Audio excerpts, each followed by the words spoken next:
एक बार बीरबल महल में नहीं थे। इसी का फायदा उठाकर कुछ मंत्री बीरबल के खिलाफ राजा के कान भरने लगे। मंत्री राजा से बोले, जो भी काम होता है उसकी जिम्मेदारी आप बीरबल को ही देते हैं। आप हमें अयोग्य समझते हैं। बीरबल अकबर के प्रिय थे।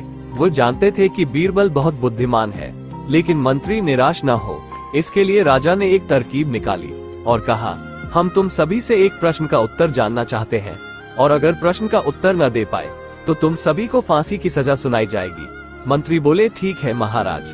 राजा ने प्रश्न पूछा, इस दुनिया में सबसे बड़ी चीज क्या है? वो सभी प्रश्न का उत्तर खोजने लगे, लेकिन प्रश्न का उत्तर न खोज पाए तो सभी निराश हो गए और बीरबल से कहने लगे कि मुझे बचा लो।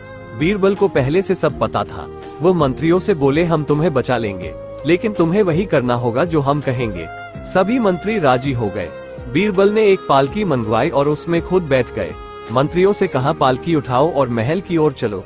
राजा ये सब देखकर हैरान हो गए। राजा कुछ बोल पाए इससे पहले बीरबल बोले, महाराज, सबसे बड़ी चीज गरज होती है। ये सब अपनी गरज के कारण ही मुझे पालकी से यहाँ तक लेकर आए।